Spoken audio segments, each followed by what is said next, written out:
이번 주 건강 365에서는요, 이 기흉이 대체 무엇인지 네. 그리고 어떻게 치료하는지 자세히 알아보겠습니다. 먼저 오늘의 주치 모셨습니다. 파티마 병원 심장혈관 흉부외과 김병호 의무원장님 함께합니다. 오랜만입니다. 안녕하세요. 안녕하세요. 반갑습니다. 예, 대구 파티마 병원의 심장혈관 흉부외과에서 근무하고 있는 김병호라고 합니다. 예, 의무원장님 오늘도 든든합니다. 네. 잘 지내셨죠? 예, 자, 제가 앞서 오프닝에서도요, 우리 연예인들의 기흉에 대해서 실제 사례를 말씀을 드렸는데요. 실제 외래에서는 기흉 환자들이 얼마나 되는지 너무 궁금하거든요. 네. 어떻습니까? 저희가 1996년부터 기흉을 치료하기 시작했는데요. 그 이후로부터 지금까지 2,800네 정도를 수술을 했습니다. 근데 그 수술하지 않은 기흉도 많으니까 보통 수술 내에 한 3배나 4배 정도 되거든요. 그러면 전체 기흉 환자는 한 10,000에서 15,000명 정도 되었겠죠. 상당히 많은 숫자로 보시면 됩니다. 네. 1996년도에 기흉센터를 오픈하셨으니까 네. 내년이면 야 30년이 넘네요. 그러네요. 예, 대단합니다. 일단 원장님, 기흉이라는 게 정확하게 어떤 질환인지 좀 소개를 해주시죠. 네. 그 일반인들이 기흉이라고 하면은 잘 이렇게 모르는 질환일 겁니다. 요즘 이제 인터넷이 워낙 발달해서 검색하면 다 나오긴 하지만 우리가 폐에는 약 10억 개 정도의 폐포가 있거든요. 네. 근데 그 폐포에 이제 늑막이 둘러싸고 있는데 이 폐포가 파열되면서 늑막을 뚫고 나와서 폐 속에 있는 공기가 빠져나와서 늑막을 채우는 병을 기흉이라고 하는데 예. 아주 쉽게 설명하면 우리 몸에 양쪽에 풍선이 2개 있는데 예. 그 풍선에 구멍이 났다고 생각하시면 돼요. 아, 그리고 구멍이 나서 예. 풍선이 바람이 빠져서 줄어들었다. 예. 그 풍선에서 샜는 바람은 밖으로 못 나오고 늑막에 계속해서 고이다 보니까 네. 이런 증상이 생기는 겁니다. 그것을 기흉이라고 합니다. 원장님께서 풍선으로 예를 들어주시니까 바로 이해가 잘 되네요. 아니, 그러면 숨 쉬는데 중요한 게 이제 폐의 기능인데 예. 말씀해 주신 대로 폐 기능이 방해가 되면 숨 쉬는데도 좀 곤란할 것 같고요. 예. 기흉이 있을 때 또 어떤 증상들이 나타날까요? 네, 그렇죠. 그래서 양쪽에 이렇게 풍선이 2개가 있는 상태면 정상적인 호흡이 되는데 이제 바람이 빠지게 되면 제일 먼저 호흡 곤란이 생기겠죠. 그렇죠. 상식적으로 네. 폐에 바람이 빠지니까. 그런데 가장 흔한 증상은 호흡 곤란이 아니고 가슴 아픈 흉통이 가장 흔합니다. 네. 그래서 그건 왜 그러냐면 우리가 이 폐는 항상 늑막에 붙어 있습니다. 그래서 항상 붙어 있을 때는 통증이 없는데 기흉이 싹 생기는 순간 폐가 쪼그라들면서 늑막에서 폐가 분리되는 그 순간이 통증이 생깁니다. 오. 그러다가 다시 기침을 하거나 운동을 하면 떨어졌던 폐가 늑막에 다시 붙게 되고 그때 또 통증이 있습니다. 네. 그러니까 가만히 있을 때는 통증이 없는데 움직이거나 눕거나 운동할 때 가슴 아픈 게 가장 특징이고요. 조금 더 진행해서 폐에 바람이 많이 빠지게 되면 호흡 곤란까지 진행이 되겠죠. 네. 지금 흉통에 대해서 이야기를 해주셨는데 그럼 기흉으로 인한 가슴 통증과 네. 또 다른 질환으로 인해서 가슴 통증이 생길 수도 있잖아요. 그렇죠. 이 통증이 좀 뚜렷하게 다른가요? 그렇죠. 말씀드린 것처럼 기흉의 그 통증은 아주 특징적인 것은 통증이 시작되는 시점을 대부분 압니다. 네. 갑자기 생기는 통증입니다. 예.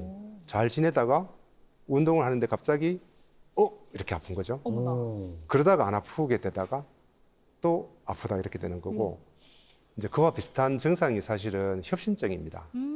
예, 협심증도 역시 가슴이 아프긴 하지만 협심증은 통증이 한 10초, 20초 지속이 되죠. 지속이 되고 가슴만 아플 뿐 아니라 어깨, 팔로 이렇게 통증이 내려오나요? 뻗쳐지게 되고 어떤 분들은 고춧가루를 뿌린 느낌, 또 불에 타는 느낌 이렇게 표현하기도 하고요. 네. 또 비슷한 게 이제 식도염으로 인한 식도 역류 이런 게 있어도 가슴 통증이 생기는데 네. 그 통증은 누웠을 때 더 심합니다. 오. 네. 이게 이제 위액이 이렇게 겪어봐서 알아요. 역류가 되니까 예, 맞아요. 그래서 누우면 가슴이 아프면서 기침이 나죠. 그리고 그게 기흉과는 좀 다른 증상이 되겠죠. 야, 기흉을 가진 환자들의 입장에서는 사실 병원에 안 가면 그렇잖아요. 내가 기흉인지 뭐 네. 심장이 안 좋아서 그런 예, 건지 이렇게 헷갈릴 때는 바로 병원을 가셔야 될 것 같은데요. 의무원장님, 제가 앞서 기흉 환자 응급처치 이야기를 한 적이 예, 있습니다. 예, 기억나시죠? 예, 예. 근데 실질적으로 진료를 하시다 보면 이런 응급 치료가 필요한 환자들이 많습니까? 어떻습니까? 기흉은 잘 모르고 있다가 엑스레이에 발견되는 경우도 있고, 아니면 증상을 가지고 오셔서 이제 발견되는 경우도 있지만, 양이 적은 경우에는 응급으로 치료할 필요는 없어요. 그런데 네. 이게 굉장히 양이 많거나 또는 증상이 심하거나 그런 경우에는 응급 처치를 해야 됩니다. 여기서 양이란 건 이제 공개의 양을 말씀을 예, 하시는 건가요? 예. 네.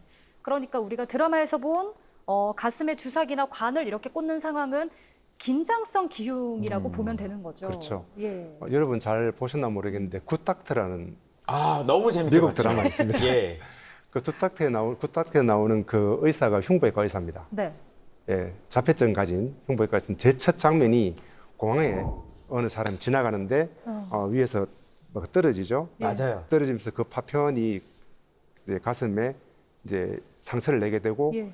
이제 긴장성 기흉이 생겼습니다. 아. 긴장성 기흉을 하는 것은 대부분 외상성으로 오는 경우도 있고 아니면 폐에 있는 큰 기포가 예. 파열되면서 오는 경우가 있는데 갑작스럽게 폐가 쪼그라들어서 숨을 못 쉬는 겁니다. 그래서 그 장면에도 보면 그 흉부외과 의사가 어디에서 뭘 구해와가지고 네. 바로 이렇게 배액을 시켰을 때 환자가 살아나지 않습니까? 네. 그런 경우는 초응급 상황이라고 보시면 됩니다. 그렇군요. 그래서 긴장성 기흉은 굉장히 급한 심한 증상을 가지고 오시게 되고 치료 또한 좀 응급으로 해야 되는 그런 질환입니다. 네. 그럼 긴장성 기흉일 때 이런 응급 조치가 필요하고 네. 이 외에 또 기흉은 어떤 종류가 있을까요?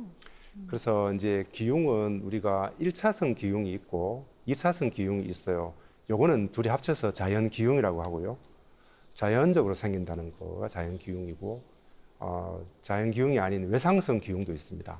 외상성 기흉은 아까 드라마에서 보신 것처럼 어떤 외부의 어떤 압력이나 총기, 뭐 칼 이런 거 또는 교통사고 또 인해서 골절이 되면서 폐를 찌른다든지 이런 걸 외상성 기흉 또는 어떤 시술 뭐 이렇게 침을 맞거나 또는 어떤 시술을 하다가 바늘이 찔려서 그런 외상성 기흉이 있고요. 아까 말씀드렸던 1차성, 2차성 기흉은 자연적으로 생기는 기흉인데 1차성 기흉은 원인이 없어요. 원인이 없지만 특징은 마르고 키 크고 20대 남자 흡연자 예. 이런 분들이 잘 생기는 게 1차성 기흉. 선천적인 건가요? 1차성 기흉은 선천적이진 않습니다. 예. 그래서 원인을 잘 모르는 걸 보통 1차성이라고 이야기하거든요. 네. 예. 근데 2차성 기흉은 원인이 있는 거예요.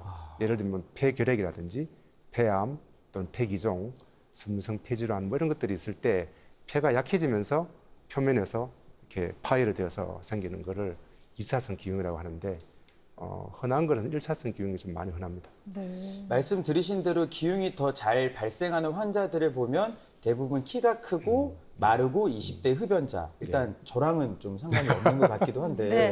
아니 근데 저희가 예를 들어서 어떤 상황을 비유할 때 신체 기관이 비유를 많이 하잖아요. 네. 허허 실없이 웃으면 어허. 야 너 뭐 호파에 바람 들어갔다. 이런 얘기도 하긴 하는데 저는 너무 궁금한 게요. 키 크고 마른 남자들에게 왜 기흉이 잘 생길까 그렇죠. 궁금한데요. 예, 그래서 그렇게 따지면 농구 선수나 배구 선수처럼 키 큰 분들은 다 기흉이 와야 될 것 같은데 그렇죠. 그렇진 않죠. 그래서 키 큰 사람이라고 다 기흉이 생기는 건 아니지만 기흉이 생기는 사람을 조사를 해보니 마르고 키 크고 20대 남자고 흡연자가 많더라라고 이렇게 데이터로 설명을 해드리는 거고요. 다만 마르고 키 큰 사람이 왜 잘 생기는가에 대해서는 여러 가지 학설이 있습니다. 그 중에 한 2가지 정도는 조금 의미가 있는데 네. 하나는 폐가 발육할 때 혈관들이 발육하는 속도보다 폐가 발육하는 속도가 상부로 갈수록 더 빨라가지고 그러다 보니까 상부로 올라가면 올라갈수록 혈액이 적게 가는 거예요. 네. 그러니까 이제 허혈이 생겨서 그렇게 기흉이 생긴다는 학설이 있고요. 두 번째는 지구 중력과 관계된 건데 네. 우리가 폐가 이렇게 럭비공처럼 길쭉하지 않습니까? 네. 그래서 압력을 딱 들고 있으면 중력이 제일 많이 작용하는 곳은 꼭대기입니다. 아래쪽은 중력이 꼭대기보다는 적게 걸리겠죠. 네. 그래서 꼭대기에서 잘생기고 마르고 키 클수록 폐가 기니까 잘생긴다. 그럼 역으로 네. 기어다니는 짐승들은 기흉이 없습니다. 어머. 왜냐하면 폐가 예. 이렇게 럭비공처럼 이렇게 쭉 해야 되는데 예. 옆으로 돼 있으니까 오. 중력이 비슷하게 작용을 하죠. 그러네요. 그러니까 기흉이 안 생겨서 어떤 분들은 기흉을 예방하기 위해서 이렇게 기어다니면 되지 않겠나라는 사람도 있을 근데 정도로. 그런 발상도 저는 이해는 돼요. 예, 그래서 중력에 상당히 영향이 있다. 이게 좀 근거가 있는 이야기이기도 합니다. 오, 그렇군요. 만약에 환자분들이 뭐 흉통이나 저 좀 가슴이 답답하고 뭔가 아파요. 그래서 네. 병원에 갔어요. 예. 그러면 기흉인지 아닌지 이제 검사를 하게 될 검사. 텐데 예. 제 생각에는 엑스레이부터 찍어봐야 되지 않을까 싶거든요. 네. 네, 그렇죠. 그래서 물론 증상만으로 진단하기는 힘들고요. 결국은 이제 제일 정확한 것은 엑스선 검사죠. 엑스레이를 찍어 보면은 이제 그 폐가 양쪽 폐니까 비교해 보면 한쪽이 폐 크기가 줄어들어 있습니다. 줄어들어 있고 기흉이 있는 부분이 새까맣게 보이고 그걸로 진단을 하게 되고요. 저희가 이제 치료 방침을 결정하기 위해서는 사실은 흉부 단층 촬영을 해가지고 폐 표면에 그런 공기가 새는 폐기포라 그러죠. 그런 폐기포가 있는지 없는지를 구별해서 또 수술을 할지 말지 결정하기도 합니다. 네. 그럼 이렇게 진단을 받으면 어떻게 치료를 하는지도 좀 알아보도록 그렇죠. 하겠습니다. 예, 기흉이란 걸 알게 되면 바로 좀 치료에 들어가는지 네. 아니면 지켜보는지가 좀 궁금하고요. 그렇죠. 아까 이렇게 막 가슴에 관 꽂는 네. 이런 좀 살벌한 치료 외에도 예. 어떤 방법들이 있는지가 궁금합니다. 환자분들은 사실은 내 몸이 안 아프게 치료받기를 원하시고, 예, 그렇죠. 그래서 사실 의사들 마음도 똑같습니다. 그래서 이제 기흉의 치료는 크게 세 가지가 있는데, 제일 먼저 아까 말씀하신 것처럼 지켜보는 거, 오, 그 다음에 산소 치료, 그 다음에 흉관을 넣는 치료, 예, 그다음에 수술적 치료가 있습니다. 네, 이 치료를 의사가 마음대로 선택하는 건 아니고, 가장 객관적인 지표는 기흉의 양입니다. 오. 그래서 기흉의 양이 30% 미만인 경우에는 지켜보거나 또는 산소 치료를 하게 되고 30% 이상인 경우에는 흉관 치료를 해야 됩니다. 그러면 산소 치료나 흉관 치료로 치료가 끝나는 경우가 대부분이고요. 네, 하지만 기흉이 재발한다든지 또는 처음에 초발이라 하더라도 CT상에서 단층 촬영상에서 기포가 보이는 경우에는 수술까지 가야 되겠죠. 예. 제가 군대에 있을 때 이렇게 선임 중에 기흉 환자가 있었는데 네. 어느 순간에 이렇게 산소 마스크 같은 걸 쓰고 있더라고요. 오, 그러면 실질적으로 환자들도 이 산소를 이용해서 치료를 하기도 하나요? 예, 좋은 질문이에요. 예. 우리가 이제 기흉이 생기면 치료 중에 아까 말씀드렸지만 지켜보는 거, 그다음에 산소 치료가 있잖아요. 그 산소 치료는 조금 더 우리가 병원에서 해줄 수 있는 거고 지켜보는 거는 그야말로 그냥 지켜보는 건데 네, 양이 적은 경우라고 말씀드렸죠. 네, 근데 양이 적은 경우 30% 미만인 경우에는 산소를 사용해주면 그 새어 나온 공기 그 기흉 속에는 질소가 많거든요. 그래서 산소를 흡입하면 폐 속에 있는 질소 농도가 떨어지게 돼요. 아우, 산소를 많이 흡입하면. 예, 그러면 새어 나간 공기 속에 들어있는 질소가 폐 안으로 들어오죠. 그래서 기흉이 치료되는 겁니다. 오, 그런데 우리 산소 흡입을 하는 것은 우리 대기 중에는 20%가 산소거든요. 근데 산소 흡입을 하면 한 40%, 높으면 50%까지 올릴 수 있겠죠. 그러면 새어 나간 그 기흉 속에 있는 질소가 더 많이 흡수될 거고, 가만히 그냥 대기 중에 숨만 쉬어도 20%의 산소가 있으니까 그 기흉에 있는 질소가 다시 폐 속으로 들어오는 효과가 있어서 치료가 되지만 속도는 네. 산소를 사용하는 것보다는 그 대기 중에 산소를 흡입하는 게 속도가 좀 느리게 되겠죠. 그렇군요. 결국 기흉이 있을 때 이 공기의 양에 따라서 이제 치료가 결정된다는 맞습니다. 말씀인데요. 제가 후기를 좀 검색을 해봤습니다, 예. 의무 원장님. 예. 보니까 가슴에 진짜 관을 꽂고 네. 이 치료를 받은 분이 있던데 너무 아파서 혼쭐 났다. 아이고. 이런 후기가 있거든요. 네. 실제로 이게 어떤 치료입니까?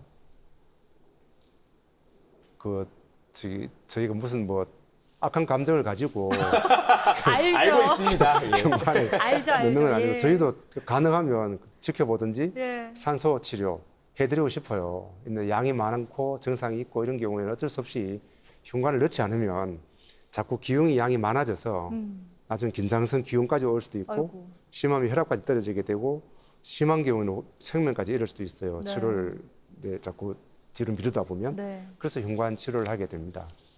혹시 이게 그러면 흉관 삽입술이라는 건가요? 맞습니다. 흉관 삽입술이라고 합니다. 여기에 대해서 조금 더 설명을 해주신다면요. 네. 예, 흉관 삽입술은 이제 늑막에다가 갈비뼈 사이로 자그마한 튜브를 넣는 거예요. 넣으면은 폐에서 새어나온 공기가 그 튜브를 통해서 바깥으로 나오겠죠. 그래서 굿닥터 드라마를 유심히 보신 분은 잘 아시겠지만 튜브만 넣어서 되는 게 아니라 이 튜브가 물 속에 잠겨야 됩니다. 네? 아, 물 안에 들어있는 거예요? 물 속에 잠겨야 네. 공기가 나와서 들어가지 않습니다. 근데 튜브만 넣기만 하면 대기 중에 노출되면 공기가 나왔다가 들어갔다가 왔다 갔다 하게 되겠죠. 네. 그래서 기흉 치료가 안 되고 물에 담겨져 있어야 됩니다. 그래서 워터실이라 그러는데 예. 그래서 그거 보면 어디 가서 병을 구해와가지고 맞아요. 물병 같은데 물병에다가 안에다가 그 튜브를 예. 이제 잠기게 하죠. 예. 그래야 나왔던 공기가 들어가지 않거든요. 그래서 그냥 우리가 이제 예를 들어서 교통사고 난다든지 이렇게 해서 갑자기 기흉 환자를 제가 발견했다 하더라도 어떤 데라면 뭐 이렇게 볼펜을 막 꽂고 하거든요. 맞아요. 예. 꼽는 자체로 치료가 되는 건 아닙니다. 그게 담겨져야 된다 어딘가에. 그래서 그 장치를 빨리 구해야 되겠죠. 네. 안 되면 무슨 병이라도 구해서 물이라도 담아놓고 거기다 튜브를 연결해야지 치료가 되는 거죠. 네. 그러면 이제 설명을 쭉 들어봤을 때 근본적인 치료는 기흉의 원인인 폐 기포를 제거하는 외과 수술이 되지 않을까 싶은데 이 수술에 대해서도 좀 알려주시죠. 네. 수술의 적응점부터 말씀드릴까요? 어떤 사람을 수술하는지. 좋습니다. 예. 그래서 이제 그 수술할 때는 초발인 경우에는 거의 수술을 하지 않고요. 재발인 경우에는 수술을 해야 됩니다.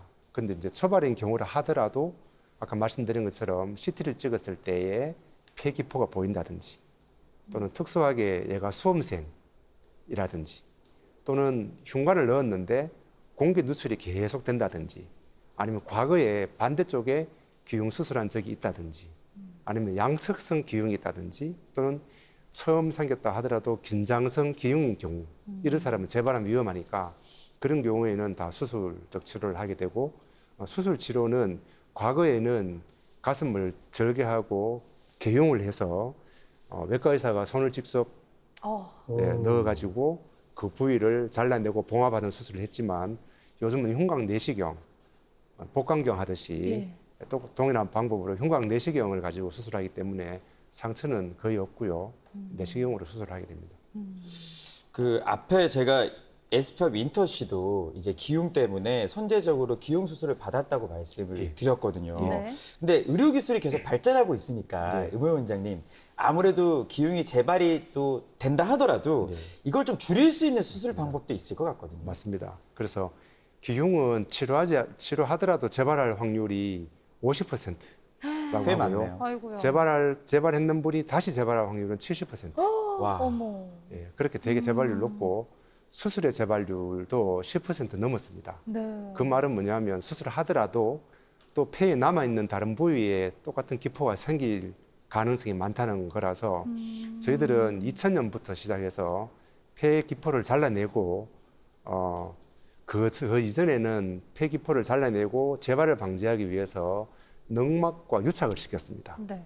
그러니까 안에 늑막에 우리가 이제 자극을 줘가지고 그 늑막과 폐를 유착을 시켜서 기흉이 생기지 않도록 그렇게 했는데 그렇게 하고 나니 나중에 성인이 되거나 이렇게 했을 때 다른 질병이 생겼을 때 폐 수술을 해야 될 경우 늑막의 유착이 너무 심해서 박리가 되지 않아 네. 수술이 되게 까다로운 경우가 많이 생겨서 어떻게 하면은 늑막의 유착을 생기지 않게 하고 재발률을 감소시킬까 고민하다가 저희들이 폐기포를 잘라내고 거기다가 글루를 도포하고 그렇게 했더니 늑막 유착은 생기지 않고 늑막은 두꺼워지고 그렇게 해서 재발률을 많이 떨어뜨렸거든요. 네. 그래서 그런 방법을 썼고 최근에 또 다른 방법도 쓰고 있습니다. 네. 여기서 지금 글루를 도포했다는 게 이제 조직 접착제를 도포하는 방식을 사용하셨다는 거죠? 그렇죠. 예. 오. 국내 최초로 시도된 방법이었다 이렇게 알고 있는데. 예, 그 당시에 네. 저희들이 흉막 유착으로 대부분 기흉 치료를 했는데 저희가 이제 그 아까 말씀드린 것처럼 흉막 유착 이후에 생기는 문제를 방지하기 위해서 이제 글루를 도포하고 그렇게 늑막 보강을 했던 그런 방법을 저희 국내 학회에 처음으로 이제 저희들이 발표를 했고요. 네. 2008년도에는 이제 다기관 네. 여러 병원에서 동일한 방법으로 그 치료를 해서 성적이 좋았던 것을 국제학회에 발표하게 됐습니다. 네. 최근에는 이 폐기포를 절제한 부위에 이제 프로젤이라는 예. 제가 지금 좀 궁금해가지고 적어왔어요. 예. 오늘 공부를 많이 했거든요. 실란트. 예, 실란트. 저는 임플란트는 들어봤습니다만 이 실란트라고 저도 적혀 있던데 이게 너무 궁금했어요. 뭐예요? 이게 뭐예요? 예, 글루는 풀이라고 생각하시면 돼요. 네. 이렇게 접착제 이렇게 해서 튼튼하게 해주는 거지만 실런트라는 것은 우리가 폐기포를 자르지 않습니까? 네. 그 자르면 그 면에서 틈이 생기지 않습니까? 그 틈을 메워주는 실링, 실링이라고 하시면 되겠죠. 그 실런트가 있어서 최근에 사용해 보니까 상당히 효과가 있어서 쓰고 있습니다. 오, 그렇군요. 네. 그러면 이 실란트라는 게 기흉 수술에만 사용이 되나요? 아니면 뭐 다른 폐질환이나 아예 다른 외과 수술에도 사용을 좀 할 수가 있는 건가요? 그렇죠. 저희들이 처음 사용한 것은 이제 폐암 수술을 할 때 폐절제를 하지 않습니까? 그래서 폐절제 있는 면에서 이제 공기 누출이 많이 되기 때문에 그쪽에 이제 이렇게 메워주는 어떤 재료로 실란트를 사용했는데 기흉도 똑같은 뭐 치료기 때문에 동일하게 사용할 수 있겠다 해서 최근에 사용하고 있습니다. 네. 그런데 의무원장님, 사실 이 말씀해주신 치료들이 듣는 입장에서는 좀 무섭기도 하고 걱정되고 그럴 수 하잖아요. 있죠. 그래서 나는 증상이 아직 경미해서 참을 수 있다, 버틸 네. 수 있다 하는 분들도 계실 것 같거든요. 그렇죠. 그럼 만약에 기흉을 꾸준히 추적 관찰하다가 자연 치유가 되는 경우도 있나요? 예, 그렇죠. 오. 이제 조심스러운 것은 환자분 스스로가 자기 증상을 가지고 나는 자연 치유될 거야라고 생각하시면 굉장히 위험하시고요. 네. 일단 병원에 오셔서 엑스선을 찍겠죠. 찍었을 때 그 양이 30% 미만인 그 수치가 중요하군요. 경우 또 그리고 엑스선에서 저희들이 또 보는 다른 게 있는데 역시 그런 걸 종합해서 의사가 판단하기에 양이 적다라고 되는 경우에는 아까 말씀드린 것처럼 대기 중에 산소만 흡입을 해도 서서히 네. 흡수가 되거든요. 물론 속도가 되게 느립니다. 느리지만 흡수가 돼요. 그래서 안전하게 하는 방법은 처음에 왔을 때 양이 적잖아요. 엑스선 상에서. 그러면 제가 집으로 돌려 보내드립니다. 자, 집에 가셔서 일상생활 하시고, 물론 뭐 등산이나 또는 심한 운동이나 비행기 탑승이나 이런 것들은 삼가하시고 한 일주일 그냥 지내고 오세요. 그래서 일주일 뒤에 찍어보면 양이 줄어드는 경우가 대부분입니다. 그런 경우에는 자연 치유됩니다. 네. 예, 한 달 뒤에 찍어보면 기흉이 다 흡수되고 없습니다. 그럼 기흉을 예방하고 특히나 또 재발이 잦다고 하셨으니까 재발을 막을 수 있는 일상 속에서의 주의사항도 한번 짚어주시죠. 그렇죠. 예, 아까 말씀드린 것처럼 마르고 키 큰 사람이 내 그러면 키를 작게 하고 뚱뚱하게 해볼 거야. 뭐 이렇게 해서 기흉이 재발되면 저 그렇게 하라고 말씀을 드리지만 그건 객관적이진 않거든요. 하지만 흡연은 상당히 관계가 있습니다. 네. 그래서 금연이 되게 중요하고요. 그리고 우리가 재발을 했는 사람들을 자세히 추적해 보니 보통은 치료하고 2달 그리고 치료 후 2년 요 정도의 재발을 잘 해요. 그래서 그 시점에 가서는 좀 심한 운동이나 이런 것들 좀 삼가해 주시는 게 좋을 것 같고요. 제일 중요한 것은 금연입니다. 네. 오늘 거듭 말씀하신 부분이 일단 금연입니다. 잘 그러니까요. 들으셨죠? 그리고 기흉 환자들 입장에서는 직업을 선택할 때도 네. 혹시나 내가 예를 들어서 좀 숨 쉬는데 힘드니까 비행기를 타는 직업을 가질 때 힘들지 않을까 생각할 수 있잖아요. 어떻습니까? 그러게요. 예. 그래서 사실 기흉이 있는 상태에서는 비행기 탑승 못 합니다. 못 하고 이제 기흉은 자꾸 재발을 잘 하기 때문에 기흉을 치료하지 않고 자꾸 재발하는 경우에는 이제 승무원, 예, 승무원이나 또는 이제 비행기 조종사라거나 또는 잠수사 이런 직업은 조금 선택하기 힘들겠죠. 네. 네. 알겠습니다. 폐 표면에 생긴 구멍으로 공기가 새어나오면서 이 가슴 통증과 호흡 곤란을 일으키는 기흉. 오늘 이 기흉에 대해서 자세하게 알아봤고요. 특히나 재발이 잦다 보니까 환자분들이 어려움이 참 많으실 것 같습니다. 의무원장님, 마지막으로 방송 보고 계신 시청자분들께 당부의 말씀 부탁드립니다. 네. 여러분이 검색해 보시면 기흉은 재발을 잘하는 질환이다. 치료가 힘들다. 많이 알고 있을 겁니다. 기흉이 재발을 잘하는 아주 성가신 병이긴 하지만 아까 말씀드린 것처럼 경과를 관찰하거나 산수를 쓰거나 흉관 치료를 하거나 수술적 치료가 있고 그 치료들의 결과가 최근에 상당히 좋아지고 있기 때문에 증상이 있을 때 혼자 고민하지 마시고 빨리 병원에 오셔서 진단을 받으시고 가장 적절한 치료를 하시면 좋은 결과가 있을 거라고 생각합니다. 네, 기흉이 있을 때는 또 자연 치료를 기대하기보다는 공기의 양에 따라서 또 환자 상태가 달라질 수 있기 때문에 빨리 병원을 방문하시길 부탁드리겠습니다.